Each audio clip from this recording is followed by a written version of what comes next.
William was a kind and hard-working young man living in a small English village surrounded by green hills. On the outside, his life looked perfectly fine, but on the inside, he carried a painful confusion. He could never tell what people were really thinking or feeling. His boss would smile, praise his work every week, and then fire him without warning. His friends would make exciting plans and promise to visit, then never show up. His neighbor, Mrs. Thompson, would compliment his garden every morning while secretly poisoning his plants at night. William felt completely lost. Every night he sat by his fireplace wondering, why can't I see the truth? Why do people say one thing and mean something completely different? One cold winter evening, while William sat alone staring at the flames, there was a knock at his door. He opened it to find an old man with a long silver beard and a dark cloak covered in strange symbols.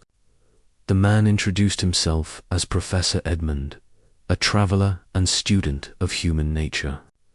He told William that he had been watching him and could see his pain.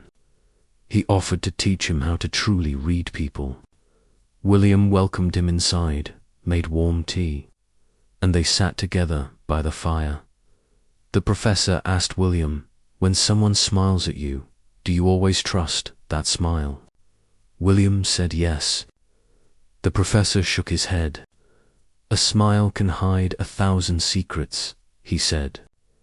He then told William to visit the village square the next morning and observe people carefully. Not their words, but their eyes, hands, feet, and body language. That is where the real truth lives. The next morning, William went to the square and watched closely. He saw a wealthy merchant smiling warmly at a poor farmer, promising to lend him money, but his eyes kept darting around nervously. His fingers tapped on his walking stick, and the moment the farmer turned away, the smile completely vanished. William realized the merchant was only performing kindness because people were watching. He then noticed a young woman named Clara sitting alone reading a book. A man came to talk to her. Clara smiled politely and said friendly things, but her body told a completely different story. She had turned slightly away, crossed her arms, and glanced toward the exit twice. Her words said welcome, but her body said please leave. William understood that words can lie, but the body always tells the truth. He also noticed a man named Robert who laughed the loudest in a group, told the funniest jokes, and seemed full of energy and confidence. But when the group went quiet for just a moment, Robert's face looked tired and deeply sad. William thought, why does the happiest-looking person look the saddest when no one is watching? That evening the professor taught him 4 powerful truths. First, overly confident people are usually hiding deep self-doubt inside. Robert laughed loudly because he felt small and feared being forgotten. Second, people who constantly criticize others are usually hiding the same weakness in themselves. William thought of his co-worker Henry, who always called others lazy. Yet Henry himself never finished his own work on time. Third, when someone pauses too long, quickly changes the subject, or gives a short rehearsed answer, they are hiding something. William remembered asking his friend Thomas if he was happy. Thomas had paused, looked away, and said quickly, "Yeah, of course, why wouldn't I be?" before immediately changing the topic. Now William understood Thomas was not happy at all. Fourth, people who need to control everything are actually feeling out of control inside. They manage every detail because they are deeply afraid of chaos.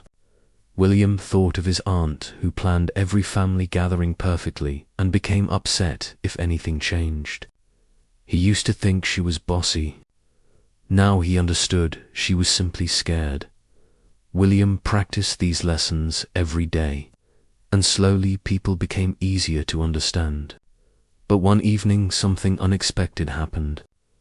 He looked at himself in the mirror and realized he was wearing a mask too. He always said I'm fine when he wasn't. He smiled when he felt sad. He agreed with people just to avoid conflict. He was doing exactly what everyone else was doing, and that was the biggest lesson of all. Reading people is not about judging them. Everyone is scared. Everyone is hiding something. Everyone wears a mask just to survive each day. Before leaving the village, Professor Edmund gave William one final truth. The more clearly you see others, the more clearly you will see yourself.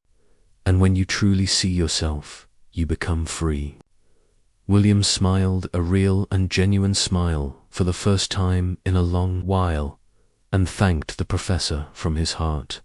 From that day on, William looked at people with kindness and understanding instead of confusion and hurt. People began to trust him, open up to him, and feel safe around him, because William did not just read people. He truly saw them. The question worth asking yourself is this: will you use this knowledge to judge people or to understand them? Because the hardest person to truly read is always yourself.